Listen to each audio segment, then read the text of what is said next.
안녕하세요. NC 수학 노사환경은 13주차 수업을 시작하도록 할게요. 이제 13주차예요. 이제 많이 진행해서 이제 다음 주, 그 다음 주 이제 기말고사 보고 마무리 지게 되겠죠. 이제 오늘 공부할 내용은요, 임금 쟁점 이론에 대해서 공부하겠습니다. 임금 쟁점 이론에서 제일 처음에 임금의 쟁점에 대해서 공부하게 되고요. 두 번째는 임금 격차. 그 다음에 세 번째는 우리가 이제 인적 자원 관리에 대해서 공부했었죠. 임금 관리. 임금 관리 3요소에는 어떤 것도 있었죠? 한번 떠올려 보세요. 제일 처음에 임금 수준이 있었죠. 임금 수준.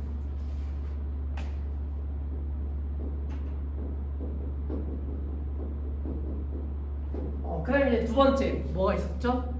네, 임금 체계 있었죠.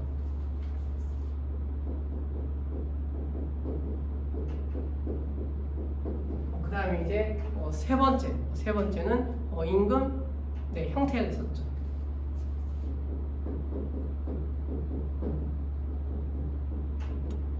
그래서 이 세 가지가 이제 인적 자원 관리에서는 중요한 파트였었죠. 임금 관리 3요소, 임금 수준, 임금 체계, 그 다음에 임금 형태, 이 세 가지에 대해서 인적 자원 관리에서 자세하게 공부했으니까 오늘은 간단하게 정리하고 지나가도록 할 거고요.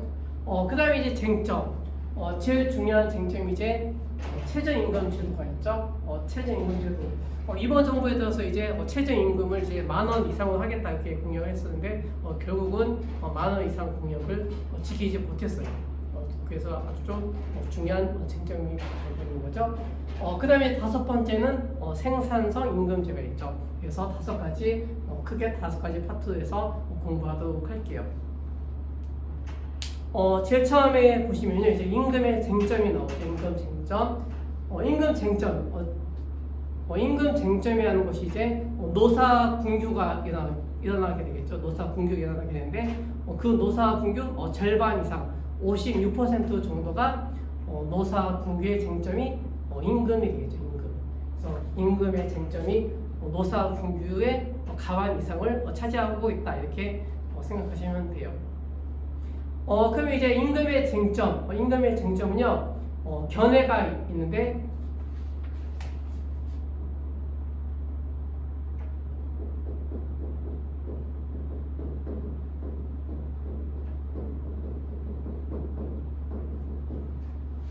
신고전학파 견해가 있고요. 그 다음에 두 번째 노동가치론적 견해.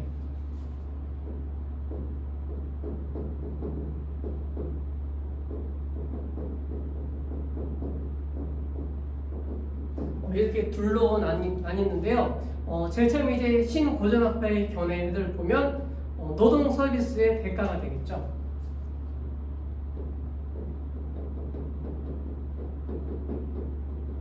그래서 임금을 노동 서비스의 대가라는 견해를 밝혔고요. 신고전학파는 그다음에 이제 노동 가치론적 견해는요.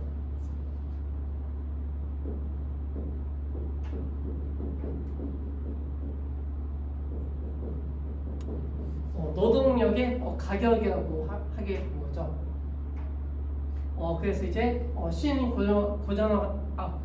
신고전학파 견해는요, 노동 서비스 대가가 되겠죠. 그래서 노동의 결과로 보게 된 거죠. 노동의 결과.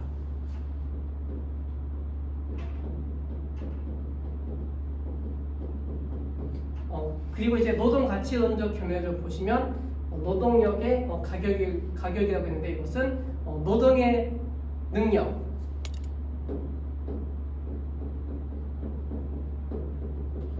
내지는 잠재력의 크기라고 본 거죠.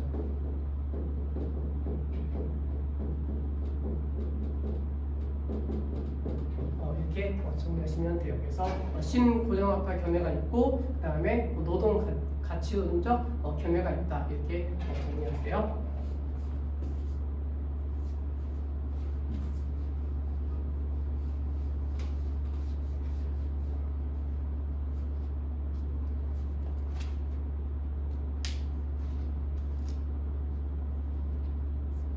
그럼 이제 임금의 개념에 대해서 한번 볼게요. 개념을 보시면 고용주가 피고용자에게 지급하거나 노동을 제공한 대가로 받는 보수, 이것을 임금이라고 하는 거죠. 즉 임금이라고 하는 것은요,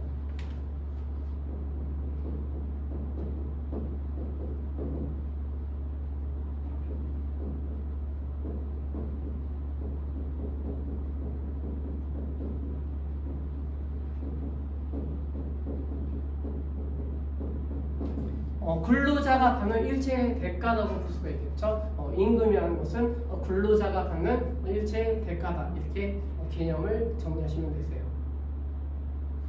반면에 이제 비교해서 이제 봉급이라는 것이 있죠.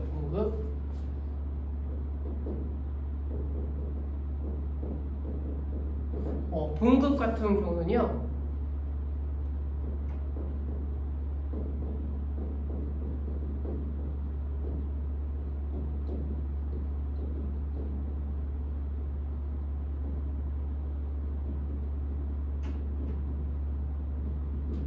근로계약의 기초에서 지급되는 것을 봉급이라고 하는 거죠. 우리가 이제 일반적으로 이제 봉급이라는 용어를 많이 쓰죠. 임금보다는 봉급이라는 의미를 많이 쓰게 되는데, 봉급이라는 의미는 근로계약에 의해서 지급되는 것, 이렇게 정리할 수가 있는 것이죠.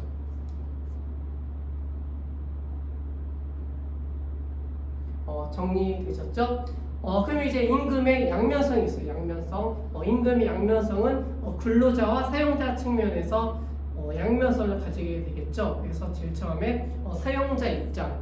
사용자 입장에서는 임금이라는 것이 비용 요소 중에 하나가 되겠죠. 비용 요소 중에 하나. 이것이 임금이 돼요. 반면에 이제 근로자 입장을 보시면 생계비의 유일한 원천이 되겠죠. 그래서 사용자 입장에서 보면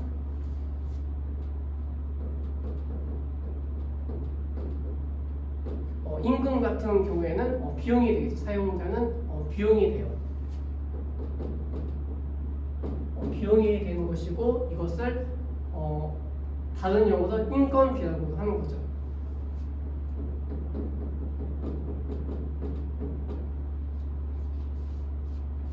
그래서 사용자는 비용 측면이 되는 거고, 인건비에 해당이 된다, 이렇게 정리하시면 되고요. 반면에 이제 근로자 입장에서 보면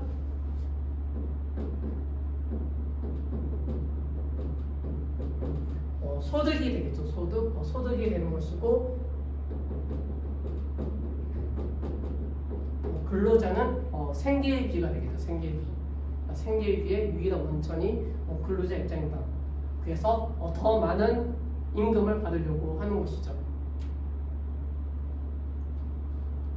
그럼 이제 사용자는 비용에 해당이 되니까 그 비용을 줄이려고 하겠죠.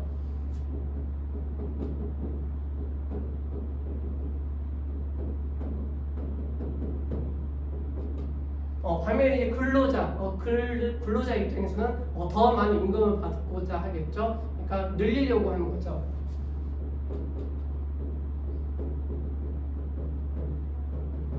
그래서 이제 사용자는 줄이려고 하고, 반면에 근로자는 늘리려고 한다. 그러니까 서로 상충하게 되겠죠. 그러니까 충돌이 일어나게 되겠죠.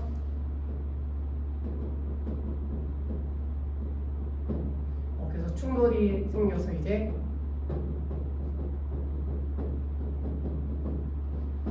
노사 대립이 생기게 되는 거죠. 그래서 사용자는 비용을 줄이려고 하는 것이고, 반면에 근로자는 소득을 늘리려고 하는 거죠. 그래서 충돌이 일어나서 노사가 대립하는 것, 이것이 임금 쟁점이 되는 거죠. 그래서 이제 파업도 하고 이렇게 되는 것이죠. 그래서 이제 임금의 개념에 대해서 정리했어요.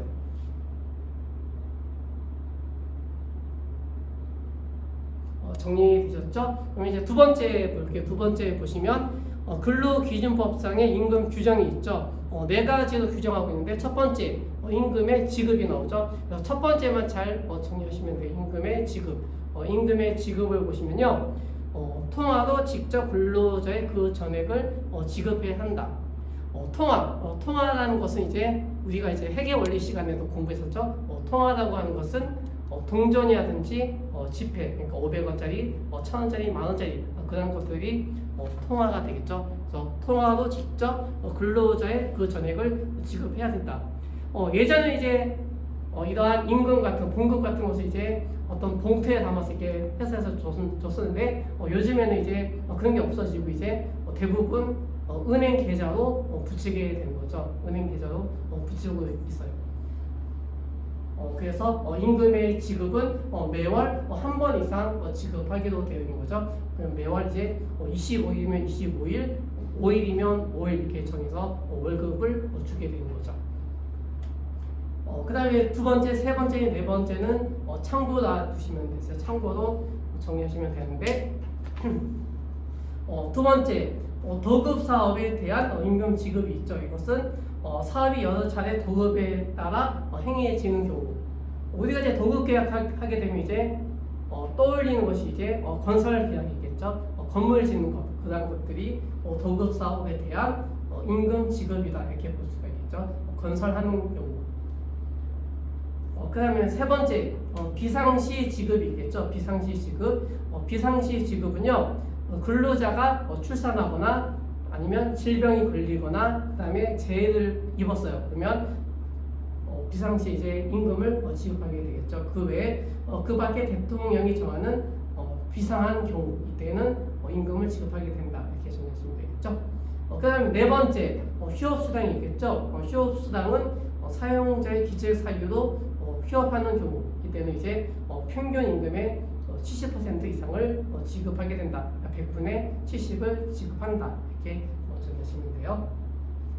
그래서 근로기준법상의 임금 규정은 첫 번째 내용을 알고 계시면 되겠죠. 임금의 지급은 통화로서 임금을 지급한다. 그러니까 이것은 매월 한 번씩 지급을 한다. 이렇게 정하시면 되겠죠. 그 다음에 세 번째 이제 통상임금이 나오죠. 통상임금은요,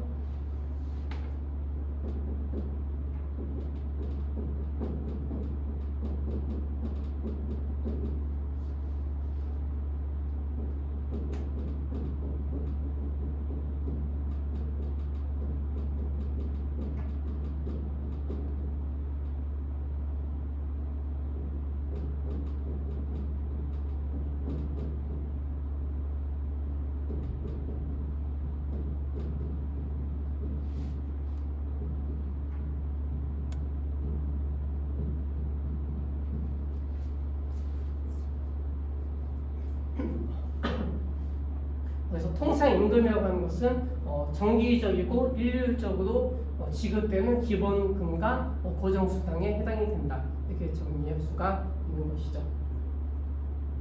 그래서 이제 통상임금은 기본급과 그다음에 수당 이렇게 정해지는 거죠. 그래서 첫 번째 기본급이 나오죠.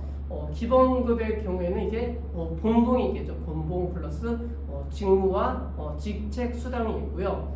그 외에 이제 세 번째 수당이 있죠. 그래서 기본급은 본봉, 그 다음에 직무와 직책 수당 이렇게 구분할 수가 있고요. 그 다음에 이제 수당이 나오죠.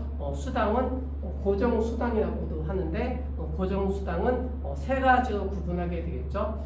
첫 번째는 직무 특수성 수당, 두 번째 작업 특수성 수당, 그다음에 세 번째 생활 보조 수당 이렇게 세 가지로 구분하게 되겠죠.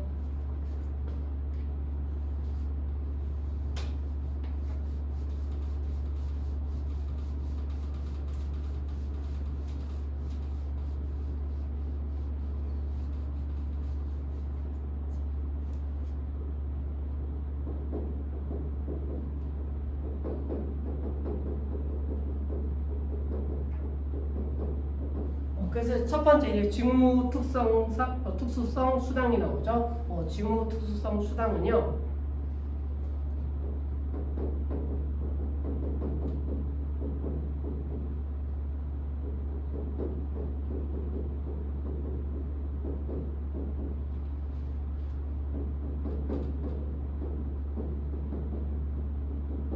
이렇게 구분할 수가 있겠죠. 직무 특수성 수당은 직무 수당, 그리고 직급 수당, 그다음에 직책 수당을 모두 합친 것이 직무투수성 수당에 해당이 된다. 그래서 이 세 가지를 정리해 두시면 되겠죠.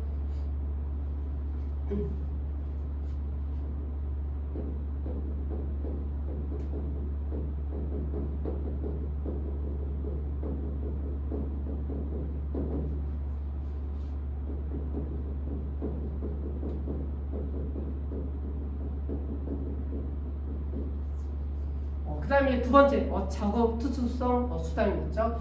작업 투수성 수당은 생산 장려 수당이라고 볼 수 있겠죠. 생산 장려 수당.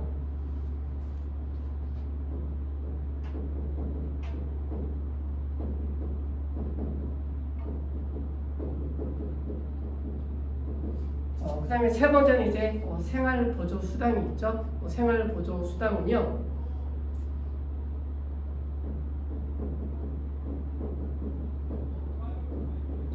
근속수당이 있겠죠. 근속수당. 근속수당은 어느 정도 근무했는지 기간이 되겠죠. 기간 수당. 그러니까 얼마만큼 근무했는지에 대한 수당이라고 볼 수가 있겠죠. 그 다음에 이제 가족수당이 있겠죠. 그 다음에 이제 세 번째는 복지수당.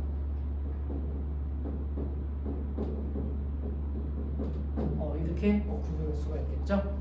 그래서 고정수당에는 세 가지: 직무투수성 수당, 두 번째 작업투수성 수당, 세 번째 생활보조 수당, 이렇게 구분하고 있다. 이렇게 정리하시면 되겠죠.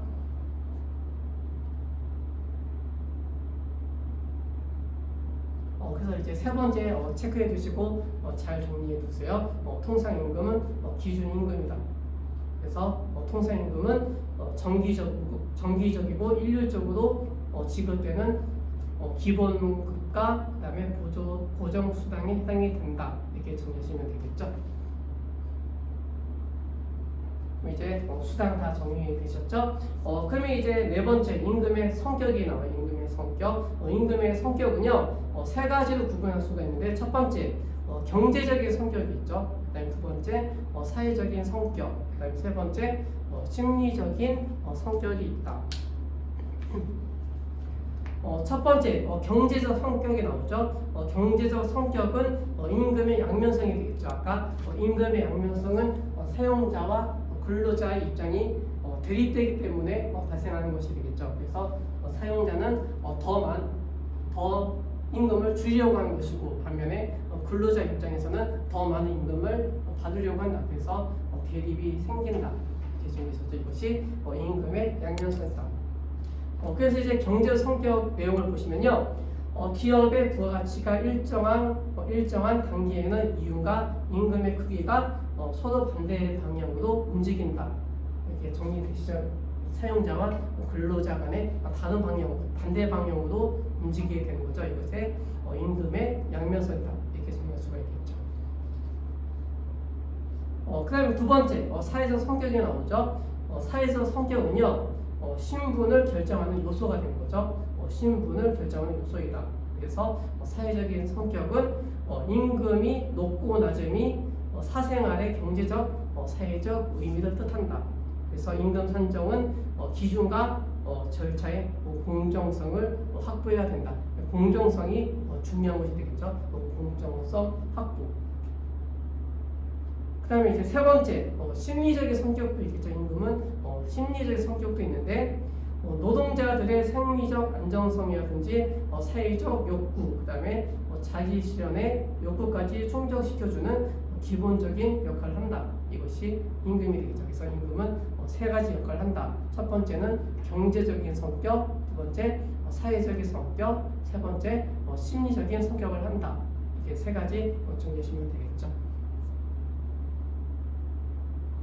그 다음에 다섯 번째 임금 결정의 원칙이 나오죠. 임금 결정의 원칙은요 6가지 정리하고 있는데, 첫 번째 생계비 유지의 원칙이 있죠. 생계비 유지의 원칙. 그다음에 두 번째 지급 능력의 원칙. 그다음에 세 번째 노동 생산성 향상의 원칙. 그다음에 네 번째 노동의 질과 양의 원칙. 그다음에 다섯 번째 임금 안정의 원칙. 여섯 번째 사회적 균형의 원칙. 6가지가 임금 결정의 원칙이 되겠죠. 그래서 하나씩 정리하도록 할게요.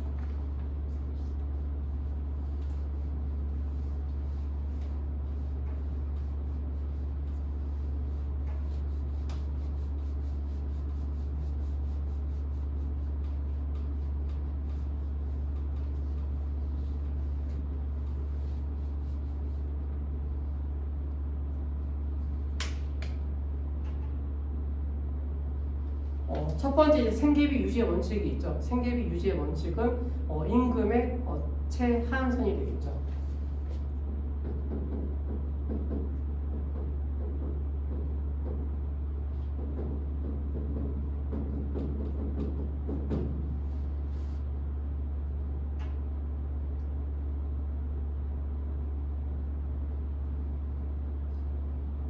그러니까 임금을 최저 한도로 지급해야 된다라고 규정하고 있는 것이죠.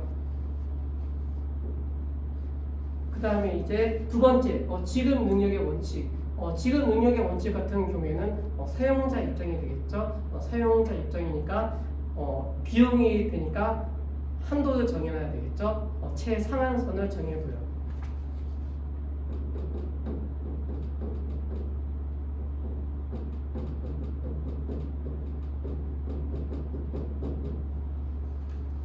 그래서 근로자는 최저 한도로 받아야 된다. 그 다음에 임금은 최상 한도로 지급을 해야 된다. 이렇게 되어 있는 거죠.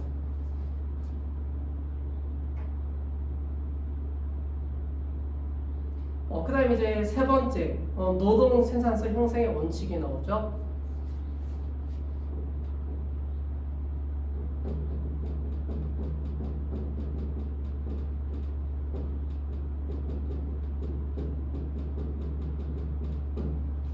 노동 생산성 형성의 원칙은 이제 부가가치 노동 생산성이 되겠죠.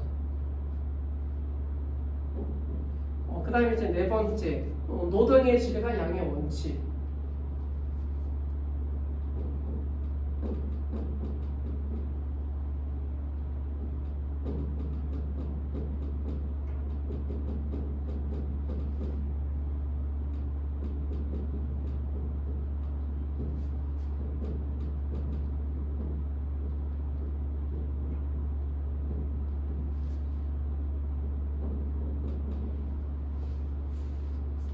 그래서 이제 노동의 질과 양의 원칙을 보시면 근로자의 노력의 성과에 비례해서 임금을 지급해야 되고 공헌도에 따라 지급해야 되겠죠. 이것이 네 번째 노동의 질과 양의 원칙에 해당이 되겠죠.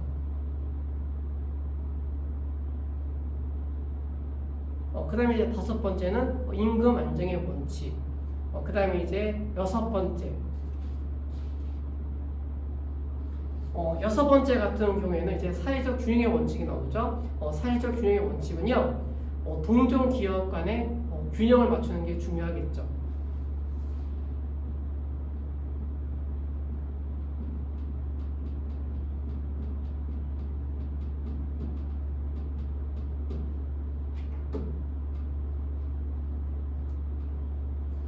동종 기업 간의 균형. 그래서 이제 대내적으로는 계층별로 균형을 이루어야 되겠죠. 계층별 균형.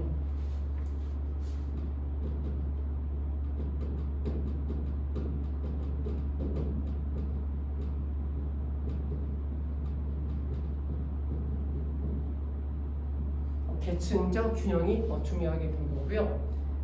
반면에 이제 대외적.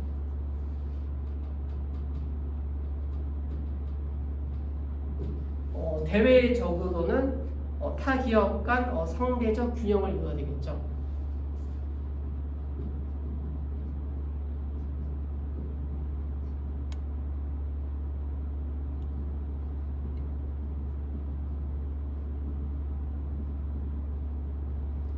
타 기업 간의 상대적인 균형, 그러니까 다른 기업 간의 상대적 균형을 이루어야 된다. 이렇게 정리하시면 되겠죠.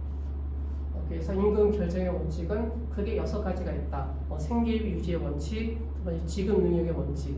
이 두 가지는 반드시 알고 계셔야 되겠죠. 그 다음에 노동 생산성 형성의 원칙. 네 번째 노동의 질과 양의 원칙. 다섯 번째는 임금 안정의 원칙, 여섯 번째 사회적 균형의 원칙. 이 여섯 가지 잘 정해서 임금을 결정해야 되겠죠. 그렇죠? 이렇게 해서 이제 첫 번째 임금의 쟁점에 대해서 정리했어요.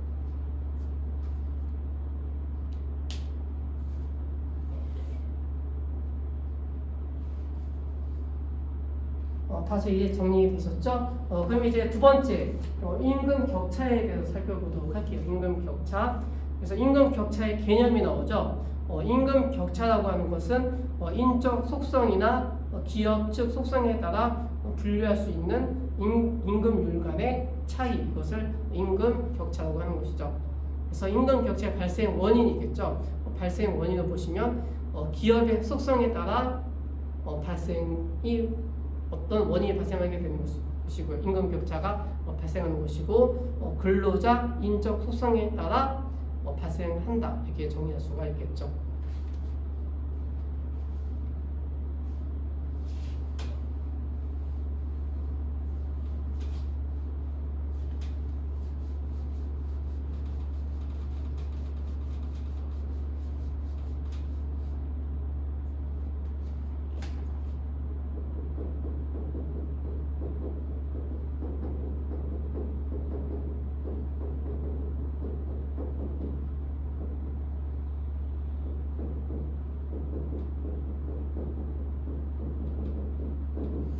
그래서 임금의 발생 원인에는 기업의 속성이 있겠죠.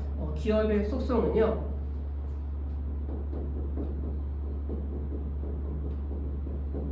산업별로 임금 격차가 발생할 수가 있겠죠. 그 다음에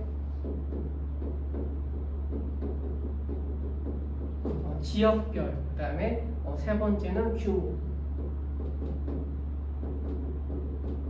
이렇게 해서 이제 임금 격차의 발생 원인이 발생할 수가 있겠죠.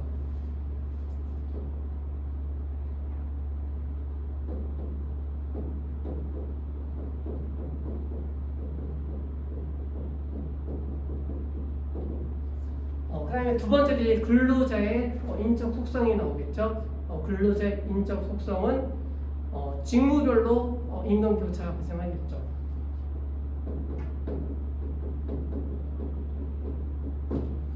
그 다음에 이제 성별, 남자와 여자 차이가 임금 격차가 발생할 수 있다.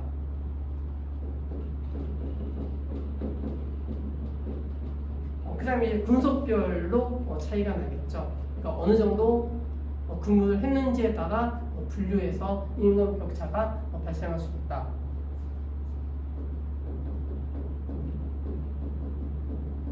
아니면 이제 연령별로도 차이가 날 수가 있겠죠. 나이별로 차이가 난다.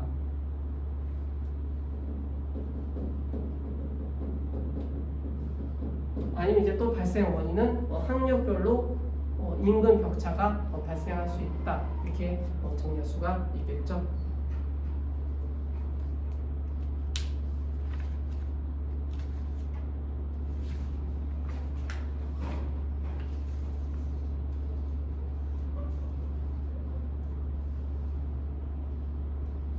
그 다음에 2페이지 보세요. 2페이지에 보시면 임금 격차의 이론이 나오죠. 임금 격차의 이론은 세 가지로 정리하고 있는데, 첫 번째, 노동력의 질적 차이가 있죠. 노동력의 질적 차이. 그 다음에 두 번째는 노동시장의 경쟁 저해 요인이 있을 것이고, 그 다음에 세 번째는 현실적으로 대두된 임금 격차. 이렇게 해서 임금 격차가 발생할 수가 있겠죠.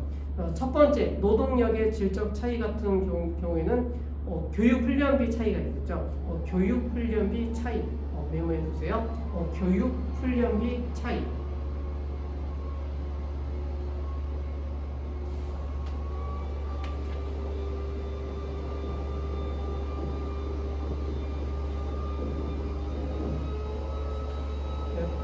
교육훈련비 차이 내지는 그 다음에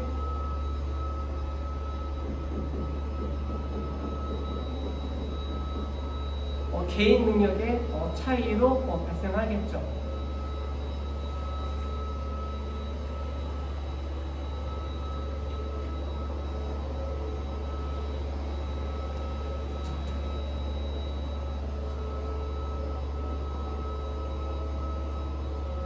그 다음에 두 번째, 노동시장의 경쟁 저해 요인이겠죠.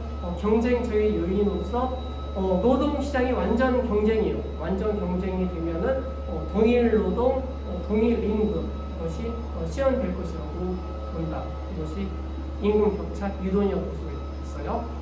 세 번째, 현실적으로 대두된 임금 격차가 있겠죠. 현실적으로 대두된 임금 격차에는 아까 인적 소송이 있었죠.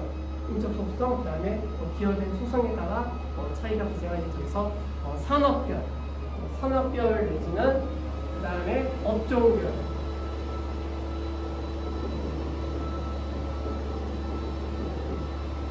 그다음에 성별, 그다음에 학력별, 그다음 이러한 것을 이제 발생하게 되겠죠.